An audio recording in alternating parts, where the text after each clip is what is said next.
I did want to, sort of look at some of the things that you've got coming up, or some of the things that have happened in recent years in terms of some of the collaborations you've done. And I wanted to ask about, it's kind of my perception as a listener, so you have to sort of correct me if I'm wrong here, Danny, but I feel like you and Cradle of Filth have kind of been instrumental in bringing heavy metal into pop culture, with, working with like Bring Me the Horizon. Obviously, you've got something coming up with Ed Sheeran, which is fantastic. And these artists all cite Cradle of Filth as an inspiration, or a creative inspiration for you, for themselves. Do you feel like you've kind of, do you feel like you are an inspiration point? Cradle of Filth is an inspiration point in a quite unique way compared to other heavy metal bands for artists that bridge that gap to pop music. Again, Bring Me the Horizon blended into the mainstream, and Ed Sheeran obviously is the mainstream, but you were also doing that as well, and have continued to do that in your own way. Do you feel like you've kind of led the way as a metal artist in that with some of these collaborations? Well, it's hard for me to say that, I don't know, if people see that, then it's good. Maybe it's just because we've been around for a while. Yeah. It's great when people cite us as an inspiration. I mean, I recently did a similar thing with a band called Twisted, and that was like metal-y rap. It was cool. I like strange collaborations. I like the juxtaposition, especially with the Ed song. Like, it just PKs everybody's interest. Everybody's like, a lot of interviews, especially the foreign journalists, there's like a susceptible crackle like throughout the entire interview. Like, they're just itching to ask that question. Oh, it's one question more to ask.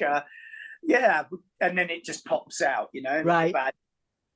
But yeah, I like these collaborations because I've always seen what we do as something bigger. Maybe a little bit too, what's the word?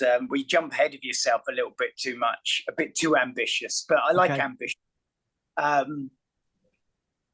It hasn't stopped, but likes of Metallica and what have you. And I just like the cross pollination between different things, and the audacity and the weirdness of it. If they told me we're doing it,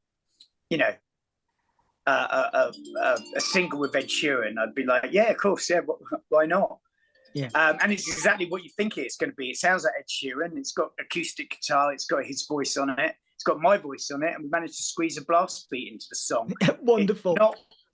And it's not like an Agadoo type, jovial track to garner attention. It's going to be a charity single as well. He's got a great charity. Mm-hmm. We've got a great charity we want to reach out to and support. I think people are going to be pleasantly surprised at like how it sounds, because it is a perfect marriage, and it is, it's a heavy metal song, it's a rock song, but yeah, I can't comment about everything else. I don't know how influential really we've been as a band, but yeah, it's just nice to hear it from time to time. Better still if somebody actually said, oh, you've been really inspirational, I'd like to give you this check. Yeah, not a check person. I got two of those, got enough, but an actual sizable check. Yeah, fingers crossed those will keep rolling in.